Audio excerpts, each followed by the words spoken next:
Muy buenos días a todos. Me da mucho gusto encontrarnos en este lugar para compartir la experiencia que hemos tenido con los hermanos que han llegado a nuestro santuario en días pasados.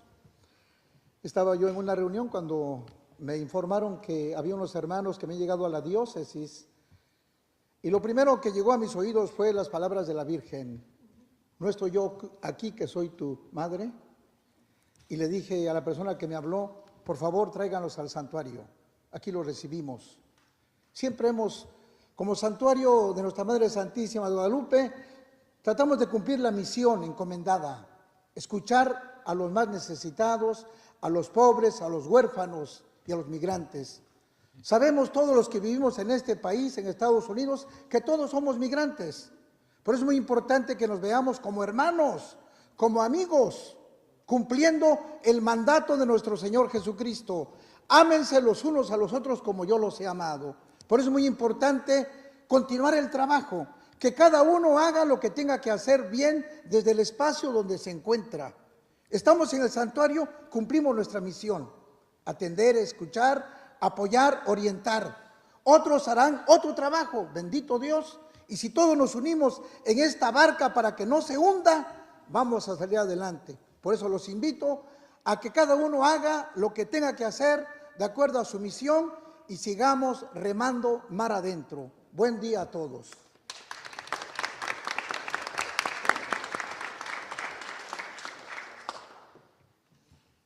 Thank you. And now I'm inviting Rabbi Mona Alfi, the Rabbi of Congregation B'nai Israel. Good morning. In Judaism, we're taught that in each and every generation we should see ourselves as if the Holy One had redeemed us from Egypt, had redeemed us from slavery and oppression. We're taught this so that when we see the stranger in our midst, when we see the refugee, the immigrant, the asylum seeker, we see ourselves in them. When I was part of the group to welcome them to Sacramento, I have to admit, I did not see myself in their face. I saw my father, who came to this country at the age of 17 by himself. I saw my great-grandparents, also teenagers, who braved the voyage over the ocean to come to America, all of them with the same hope, to have a life where they would be safe and where they could provide for their families. I didn't see myself because I don't see the courage that they have in my own eyes. I've never known what it's like to be so afraid that the better option is to walk for 7 months, to walk through jungles, to risk my life for the possibility of a better life on the other side. It would have been hubris for me to see myself in their face, because what I saw was so much better than I have ever been called upon to do. When I heard that yesterday some of them had said that it was the first time in a long time that they felt safe. It was the first time in a long time that they didn't feel hunger in their bellies. I wanted to cry. We take these things for granted. We wake up each and every morning safe in our own beds, with our families, with a refrigerator to open up and to decide, do I want to eat that or that? We don't know what that fear is like. We don't know what it's like, what is needed to motivate someone to risk their own death to come for freedom. Thank you.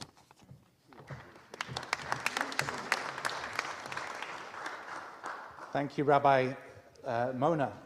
The Reverend Rajiv Rambob is going to speak to us now. He's the pastor at Parkside Community Church. Recently in the Christian liturgical calendar was the day of Pentecost. And on this holy day of Pentecost, back in the beginning, the first one when this nascent group of Jesus followers got together at the time a Jewish holiday was happening, the sky opened up, the wind was whipped, and flames like tongues came down from the heavens and rested on the gathered. And this was a very diverse group of people, different cultures, different backgrounds, different languages, different education levels, on and on and on, different people from all over. And after this natural event, they understood each other. Now, in the retelling, a lot of times, the spectacle is treated as the miracle. The spectacle was not the miracle. The miracle was they understood each other. This diverse group of people whose languages were still foreign, yet they understood each other. So our call in this moment isn't the spectacle of a moment like this morning, although we're grateful for it because it's important to share the news. It isn't the spectacle of grandstanding and big words. It is the movement towards understanding which demands time, attention, proximity, and being open-minded and open-hearted to learn and understand the needs of our new neighbors. As an immigrant myself, it's a thing that lasts with me. It has shaped my existence. These new neighbors have gone through something that will shape their forevers and their families forever. And up to now, I'm still learning a lot about them, but here's what I understand this morning, is that this group of people are some of the strongest people, not just that I've ever met, but that I've ever even heard legend of. I mean, these aren't stories from old that have been embellished over time. These are stories in the here and now of survival, of movement towards hope. And what is first and foremost, just like it was for my father, who immigrated from India with $7 in his pocket, was to earn money to support family. And that is first and foremost on their minds too. That's what they're asking for. Where can we work so we can give ourselves a shot and, more importantly, help our families back home who don't have the opportunities that I have walked to? So it is our calling as a community, as Sacramento, to bring forth the miracle of understanding in the here and now in 2023, a new kind of Pentecost, a pluralist Pentecost, where we all gather and we all support, we all learn and move forward in mutual understanding. Thank you.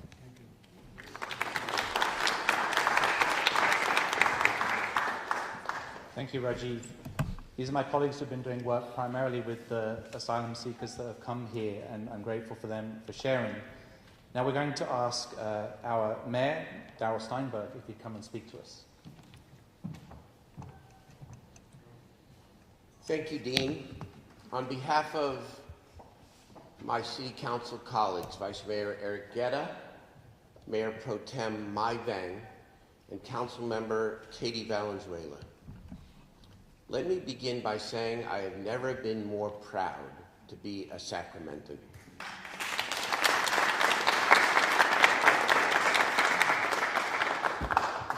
Gabi Trejo spoke about the faith of Sacramento Act, which is the faith of all of the leaders standing behind me, and she described the mantra as faith, justice, hope, and inclusion. Sorry. Faith, justice, hope, and inclusion. That is the value of the city of Sacramento. We gather here today in great strength and in great numbers, welcoming people who, as my Rabbi Mona Alfie described a few minutes ago, have taken the most harrowing journey for the most basic of human impulses, to want to have a better life for themselves and their families. I had the opportunity last night to meet several of our asylum seekers. And what struck me was not only their friendly nature after they have gone through such a journey.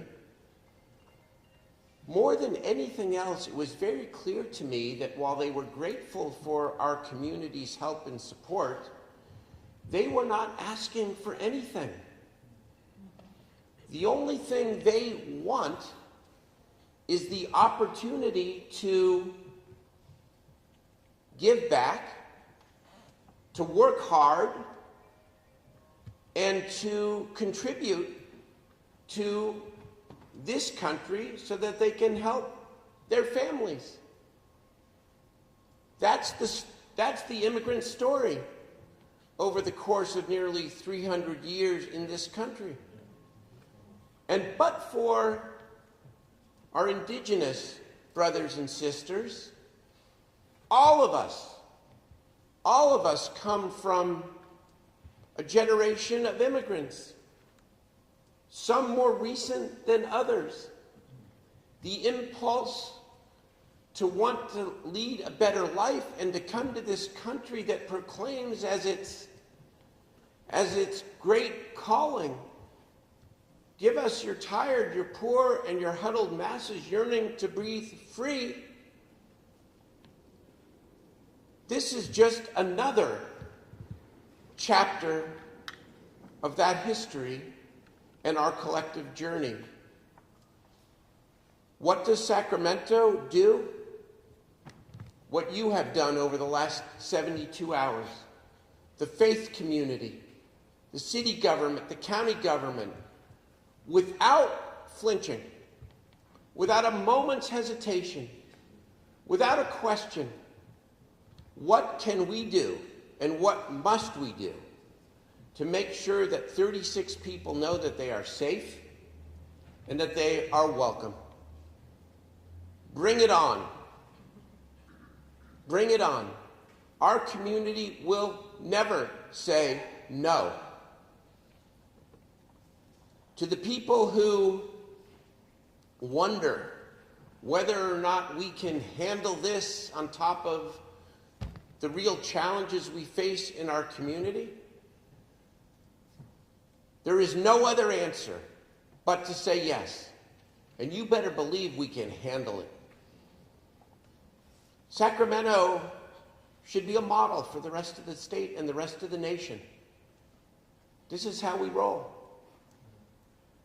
You bring people to our community who don't know where their hope lies, we will provide them hope. You bring people to this community who don't know where their future lies, we will help them find their futures. You bring people to our community in need, and we will respond in a way that will send a message to the rest of the country and the rest of the world. Thank you to everybody here who has stepped up without hesitation the Sacramento way. Thank you.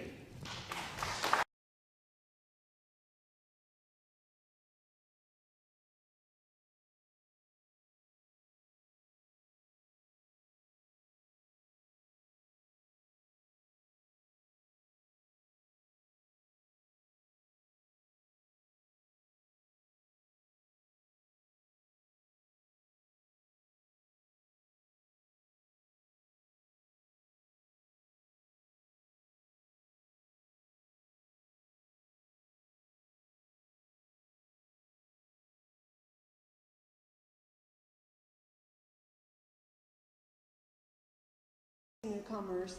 I had the opportunity to take a couple of groups out to get clothes because they had no clothes other than what they were wearing, which presumably they'd been wearing for days, if not weeks.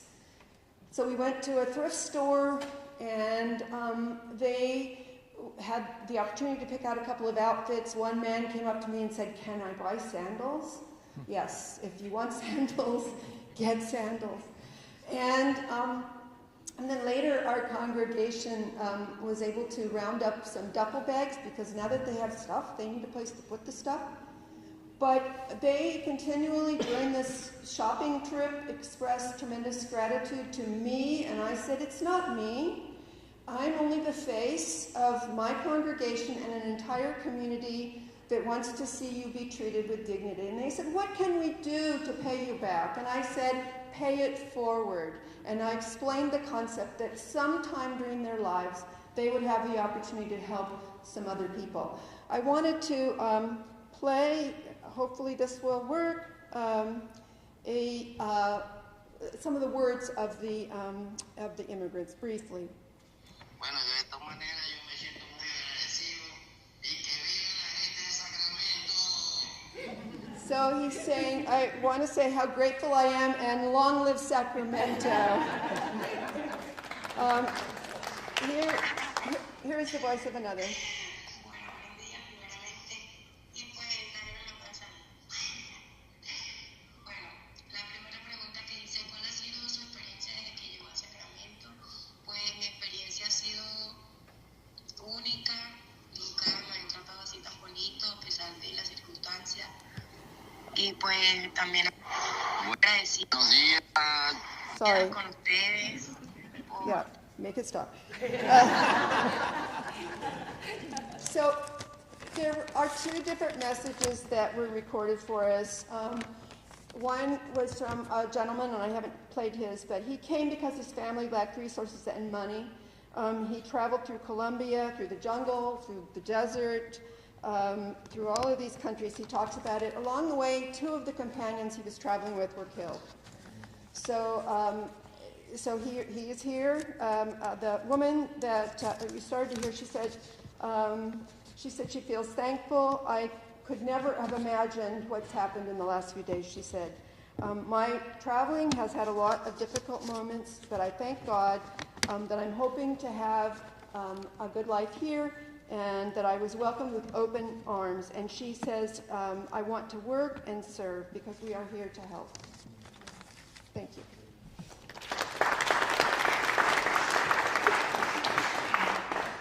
Thank you, Shireen.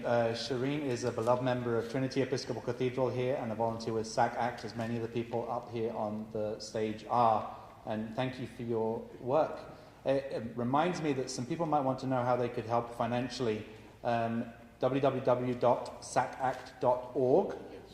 All of their giving, all of the money they receive in fundraising in the next 2 weeks is going to go entirely to this cause. And you can go and find their donation button and page there if you would like to help and assist with these ongoing costs. I'm going to invite the Reverend Julie Wakely, the canon to the ordinary of the Diocese of Northern California, representing the Bishop of Northern California, to come and share with us now. Good morning. Buenos dias. I work for the Right Reverend Megan Traquair, the Episcopal Bishop of the Diocese of Northern California. She's out of town this week, and I'm honored to share a few words on her behalf. There's a very basic theme that echoes throughout the Hebrew and Christian scriptures. Love God, love your neighbor. This is our first and most important moral imperative.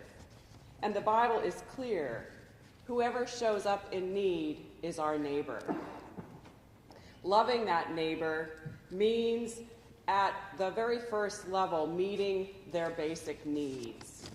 Food, shelter, clothing, comfort, and care.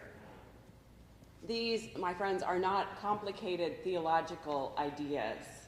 And though we are gathered here today as religious leaders and people of faith, we know that anyone can join us in this work of offering tangible acts of love and compassion to those in need.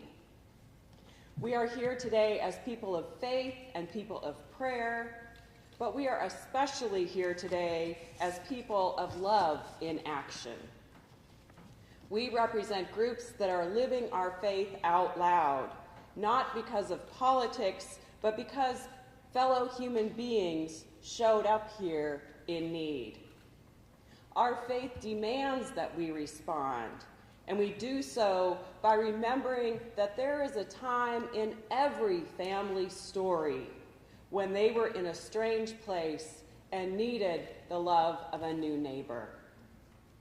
We are here in Trinity Episcopal Cathedral in Sacramento because this is a church that not only proclaims love, but lives it.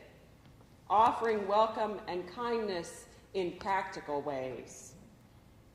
So to our new neighbors, a nuestros vecinos nuevos, bienvenidos, welcome. We know you didn't plan to end up here, but we're honored to show up for you in your time of need. And to those watching, we invite you, please join us in loving and welcoming our new neighbors. Thank you.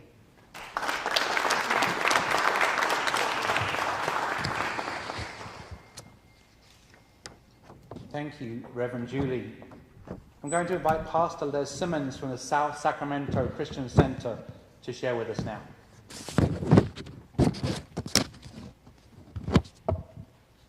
Thank you.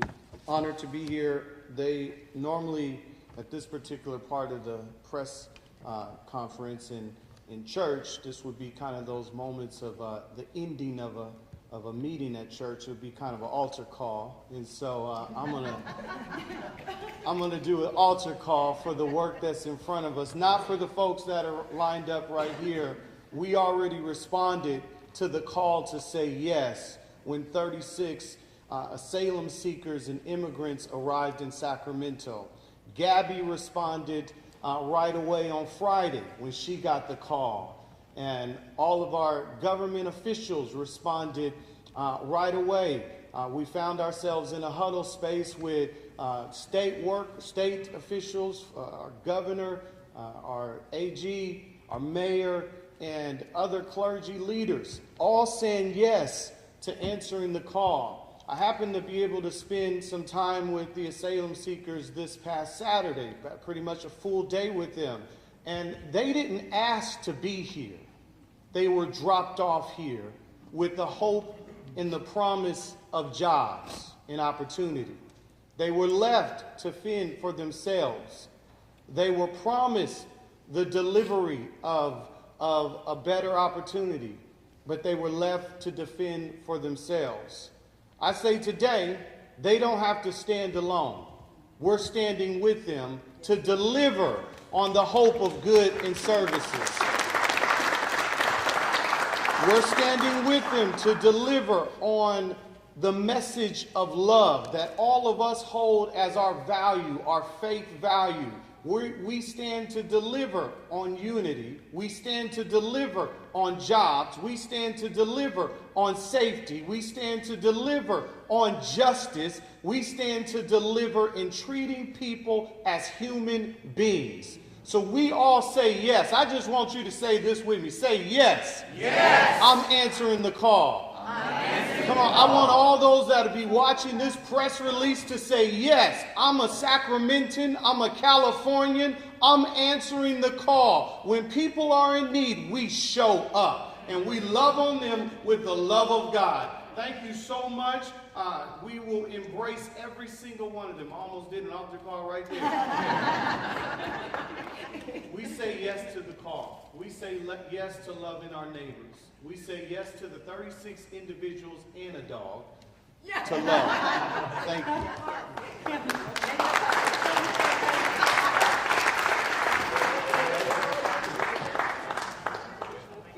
Thank you, Pastor Les. I started with a prayer. It's a cathedral. We're here because of our faith and because we believe that we want to help our neighbors. I'm going to end with a prayer and then I'm going to open for questions. Live without fear. Your Creator has made you holy, has always protected you, and loves you like a mother. Now follow the good road, and may God's blessing be with you always. Amen. Amen. I'm going to ask Mayor Steinberg and Gabby if you come and join me, and we're happy to answer questions. Randy, I think, has a microphone so that your question can be heard on the church live stream. And I am open to anybody who would like to answer a question. Randy, let's let Randy in. Okay, thank you. Thank you all so much. Laura Cordy with Politico. Do we know anything about what the migrants were told? Do we know the circumstances of how they got on the plane? I think a lot of people are wondering how exactly this kind of thing happens. Yeah, so they were, and maybe I'm going to also ask Cecilia Flores on my team to join me here. Cecilia hasn't slept very much. She's been with them longer, so I will have Cecilia answer. No, sorry, could you repeat the question? I wanted to know if migrants said anything about what they thought was happening, why they got on the plane, or what they were told at the location. I think people are wondering how this kind of thing actually happens. Sure. As many of you have read probably in other sources or have investigated yourselves, you've probably seen they were approached outside of a migrant center in El Paso, where they were told that people representing themselves as part of some type of contracting or organization that could help them relocate to a place where they would be provided with shelter, housing, and job opportunities. And you said it's young people. Do you have an age range? I'd say 20s and 30s. And what's the name of the dog? I didn't get the dog's name. Is there a dog? Geico, like the insurance, not sponsored. I'm Jody Hernandez with NBC Bay Area. I'm curious if this new group of migrants also had documentation from Florida. I know the first group, the Attorney General mentioned did. Do we know that? We don't know. We don't know that. And where are they being housed right now? Are they in homes or? Yeah, we're not publicly revealing their location, obviously, to protect their privacy. But be assured that they are safe, they are being well cared for, and they're in good spirits. Can you repeat the question? Oh, I'm sorry. The question is, where are they housed? And Carmen Dickerson with Fox 40. Well, I understand that the migrants did not know where they were going to come, but did they understand that they were coming on a plane to California? Did they think they were going 20 minutes away? Did they know that they were going to be going 1,000 miles away? They had no idea what the location they were going. They had no idea they were in California or how long the trip was going to take. And can you tell us what you know about the logistics of once they actually landed on the tarmac in Sacramento? Were they just standing there not knowing what to do next? Did they approach someone? How did the support infrastructure come to bring them somewhere? I can't speak to the second group of arrivals, which was yesterday, but with the first group, they were transported by some type of bus from the airport where they landed to the diocesan offices of Sacramento, located on Broadway, at which point they were told to get off the bus, that someone would be coming to receive them. They rang the doorbell of the building, boarded the bus again, the driver, the person who rang the doorbell, and told them they would be right back. At that point, they left and never came back. So the authorities at that location of the offices contacted our organization to come and help, at which point we started to get involved. So to be clear, was that bus driver also part of the contracted services, or was that a service of the airport? It was not a service of the airport. I believe that was under investigation, so I can't speak exactly who those operators were, but I know that it was not from the airport that service was provided. And then just the second ones when they came on the tarmac? I was not present, so I can't speak to the second situation.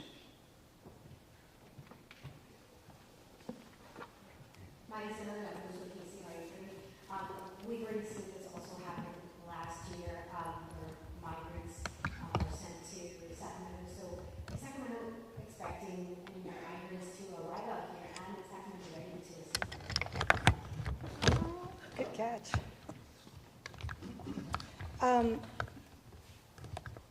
I think I'll hold that. Telemundo, you owe me. I would say that we are preparing, right? The only thing we can do is prepare if we have more folks, and we're taking it day by day because we have 36 people now, and so we will respond as a community, whether it's 36 or more. we will never cower, ever. We'll welcome people. We always have, we always will. Hi, thank you, is the city itself planning to take any action in response to this? And what sort of action do you think the state should do to A, help these people, and B, to, I guess, react to Well, the Attorney General has all the legal authority to investigate and to bring any charges as necessary. But, I want to go back to the original purpose of this press event. I don't want to talk about who may have done this, who likely did this. He are not worth dignifying. This is worth uplifting, what you see behind me here today, because this is the best of American values, standing right here.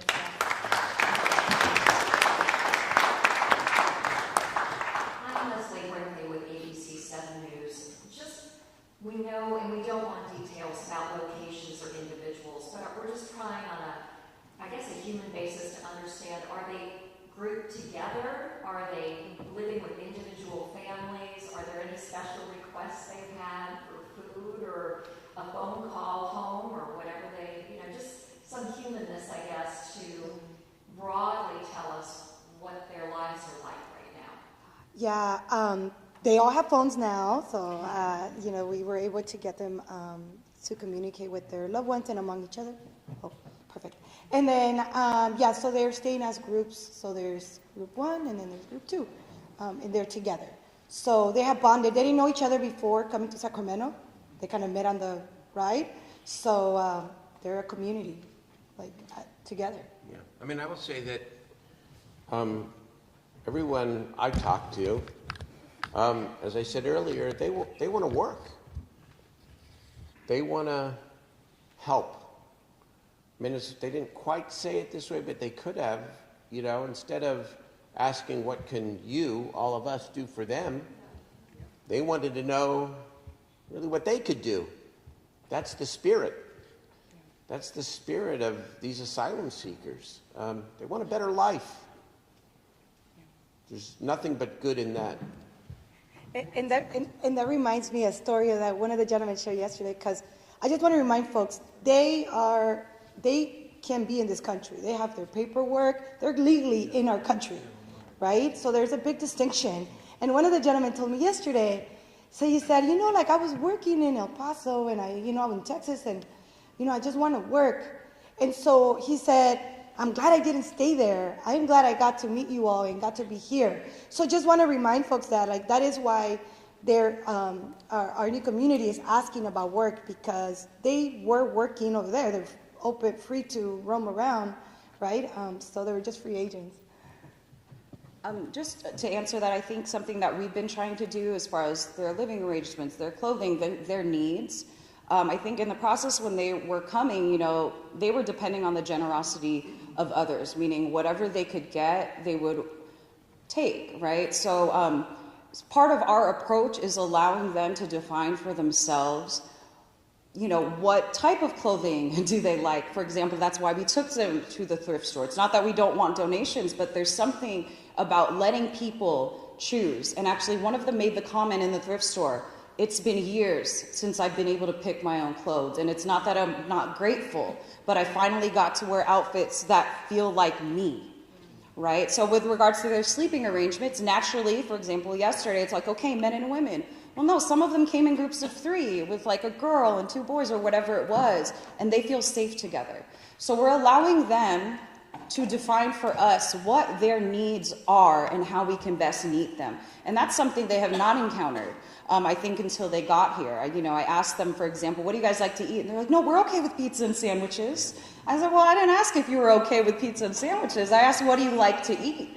And they almost had trouble answering the question. So I said, okay, let me rephrase that for you. If we go to dinner tonight, where should we go? Oh, and then we got all kinds of ideas, right? So that's our approach, is really enabling them to feel once again empowered in the agency over their own lives. Ma'am, can we get your name? Hi, Cecilia Flores. I'm with Sacramento ACT. CECILIAFLORES.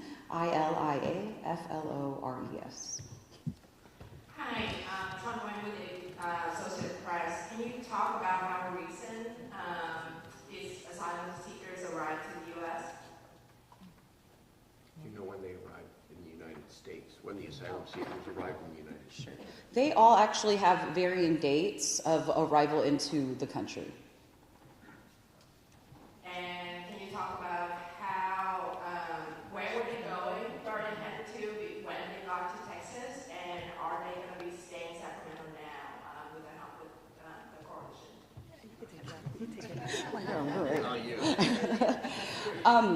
A lot of them had different destinations. Some of them were hoping to be reunited with friends or family throughout the country. There are a good number of them that their destination was the United States. And so now they are trying to determine what the best place for them will go, whether that's where their next appointment is with immigration or if they might want to stay local. So that is still an ongoing discussion with them and to be determined at this time.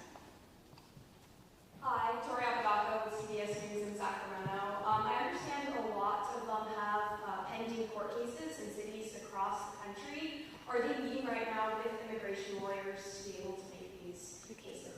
I want to, yes, a number of them are. The Fuel Network, which is the city-funded effort launched by my colleague Vice Mayor Guerra, has organized legal assistance, but we've also put out the word far and wide to immigration lawyers. UC Davis has UC Davis King Hall has a very robust immigration clinic. We've reached out to others, and so part of the call here today is, yes, we need attorneys who ensure that all of the people, all 36, have legal representation.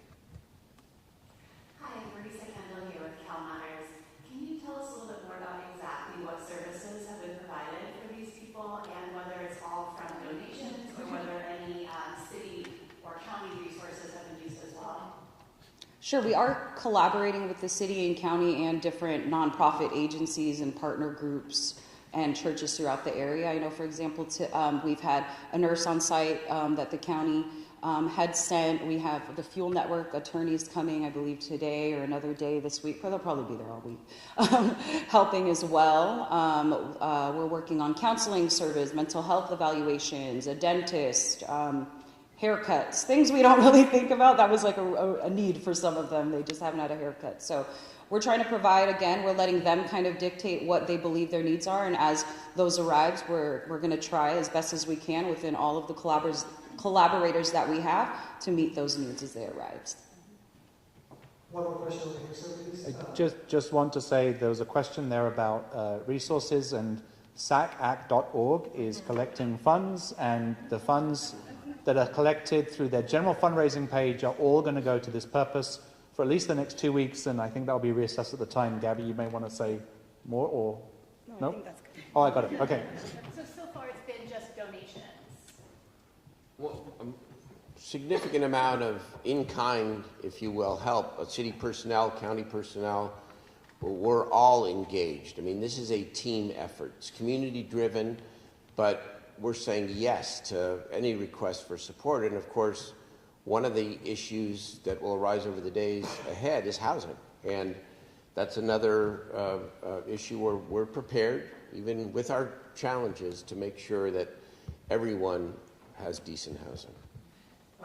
Hello, sir. So the 36 migrants, are they still all under your care, your hospitality, or has any of them decided to part from the group?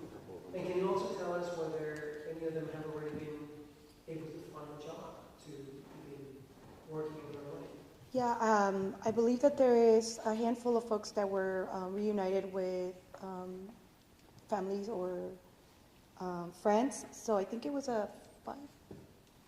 four folks were picked up on the first day of arrival. So if they were on Friday, 2 individuals were picked up. They had relatives in the Bay Area. So these are folks that have, like I said, the majority of them don't have loved ones in the area or in other parts of the country. Jobs? And nothing on the jobs yet. So if anybody has any ideas, they'll do anything. They told Padre on Friday when they first got there, they're like, Padre, we know how to paint, we know how to we'll clean toilets, we'll do whatever we need to do. So they are definitely very open. So I'm sorry, just start to clarify, so all of them are able to work legally in the U.S. So if someone's looking to hire and wants to get in connection, they could get in touch with SACACT and make that connection? I was looking for Marcus from the Field Network, and I don't see him here.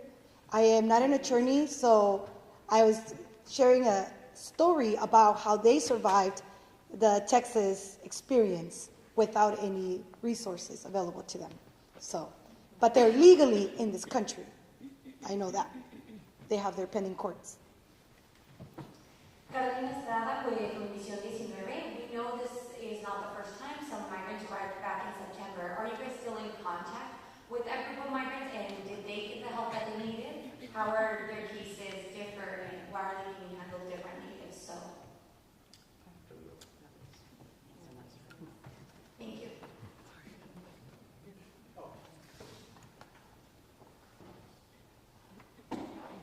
I'm just curious, how does the level of care and resources compare to what they're getting here than what they were getting in Texas? Maybe speak a little bit about that. Does that mean?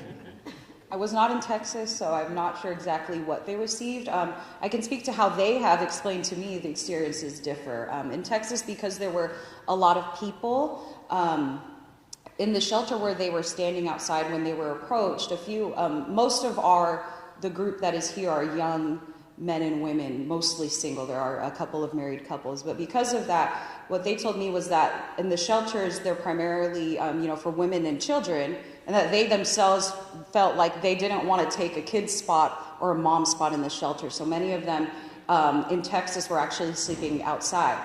So here, they're not sleeping outside, they're sleeping indoors in beds, which is already a big difference in treatment, and they're being cared for very directly and intentionally, whereas in Texas, because of the numbers and because of the bandwidth of the shelters there, they weren't receiving that type of individualized care. If you could please identify your network and your name when asking the question, that'd be great. We'll take a couple more questions before we wrap up. Sophia Bolak from the San Francisco side. Randy, in the middle. We'll get you the microphone so we can hear. Sophia Bolak from the San Francisco Chronicle. I'm wondering, do you guys know the specific shelter in El Paso where they were picked up, and were they approached all at the same shelter, or were they at different shelters in El Paso? I'm unsure of the exact shelter. What I can say is that they were not approached in a cohesive group. It wasn't like they were all standing outside together and they all got wrangled up. It sounds like it was a trickling type of situation where one was recruited here, a couple more, which is why Gabby had shared they don't all know each other, actually. Some of them had just met at the beginning of this journey. And one thing to add is that it's very important to them to know, for them, when they first arrived, they wanted to make sure that we knew it wasn't the shelter. They were we know it was not the organization providing the help for the other families. So that's very, very important. That was one of the first things they mentioned to us. Are you guys able to say if there are any migrants from countries other than Venezuela and Colombia? I know those are the two countries we've heard so far. Guatemala. Guatemala, okay. Thank you. Nicole Nixon with Cap Radio News.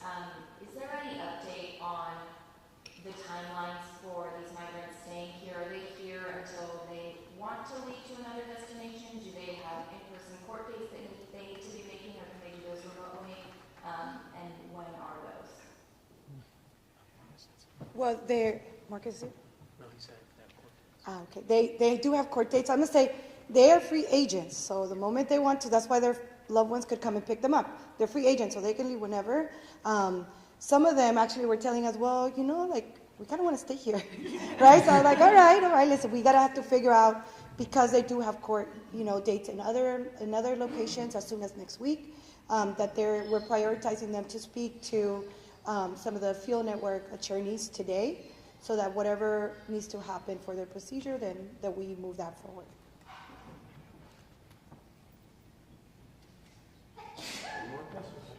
Is there a last question? CBS 13, Sacramento. Can you and do you expect more to arrive?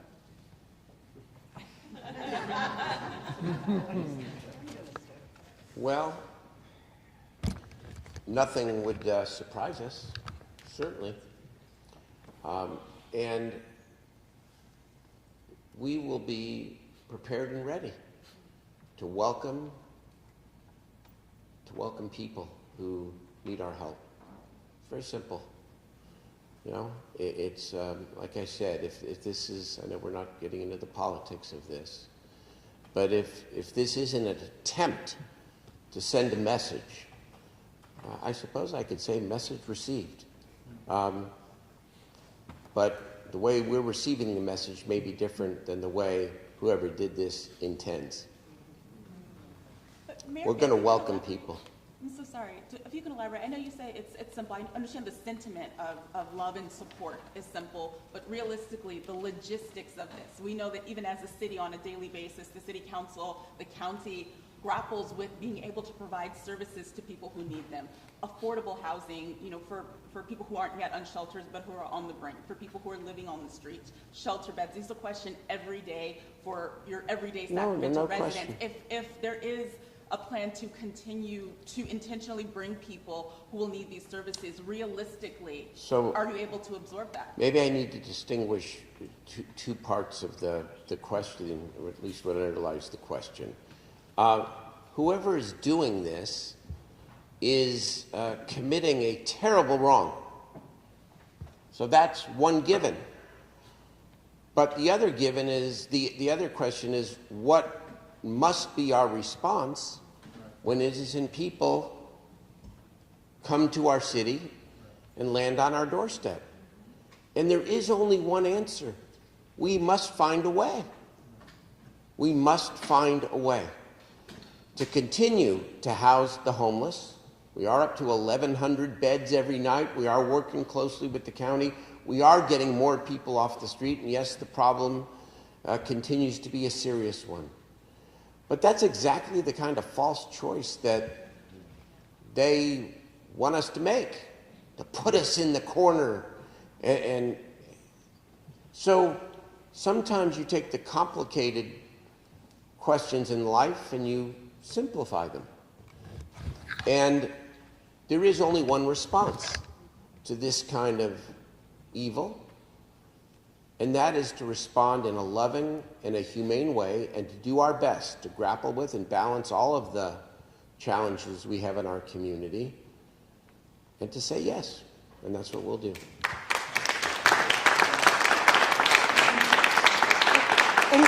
And I do want to add to one thing.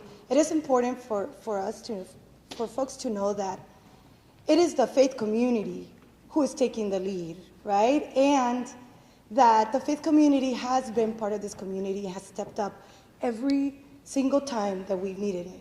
I know how many resources that they have been the safety net for this region.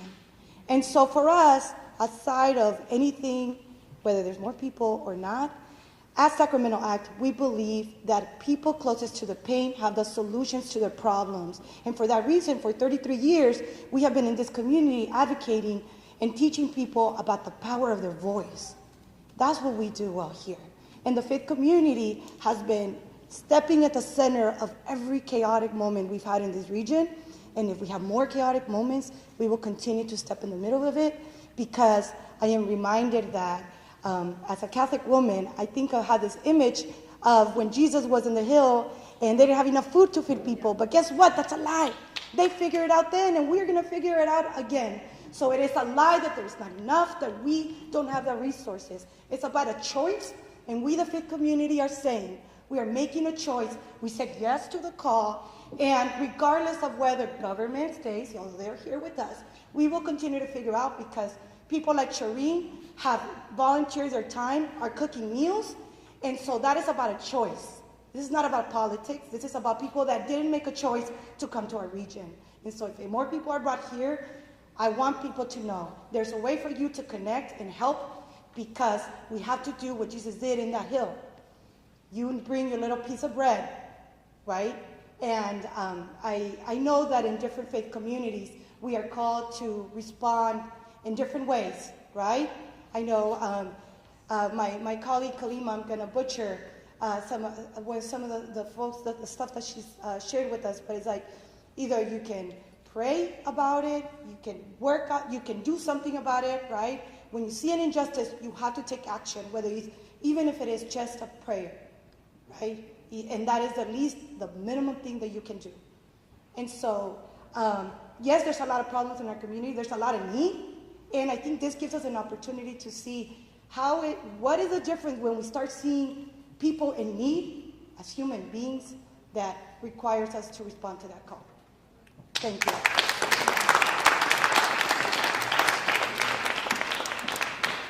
Just going to say, preach, Sister Gabby. And I think I'm going to leave Gabby with the final word and draw our conference to a close. But Calvin is going to have some announcements if you'd like to speak to anybody in particular. Yes, thank you everyone for coming.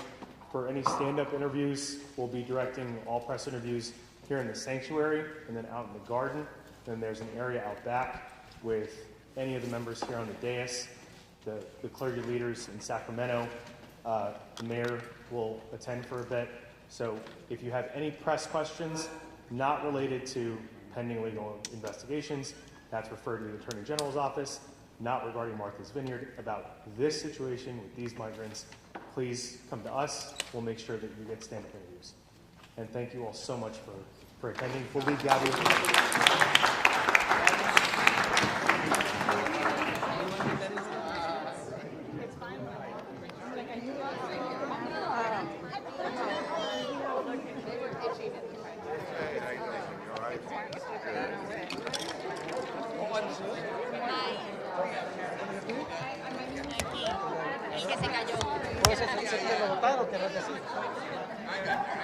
Hola, ¿cómo estás?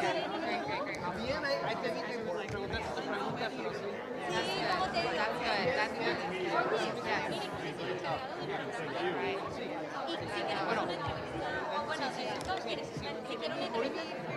Sí, podemos hacer la entrevista, nada más dale que no. Gaby. Por supuesto. Let's do Leslie. So let's get a cue going. I'm sorry, where are you from? I was like, you don't want to be like Denver. Univision National News. I told Gabby about it. Okay, Leslie. So please, can the three of you please coordinate on one location, get set up, do a cue with Leslie first, and then we'll do Univision, and we'll do, Roxanne. Can you get that being on the list? Yes, so we're going to do a queue with Gabby. My request is instead of having her go to 4 or 5 different places, if all of you can coordinate one place with the camera, either in the sanctuary in the back, in the garden out here where it's covered, or out back, make sure to get one place. Right out? Yeah, right here. Okay. Thank you.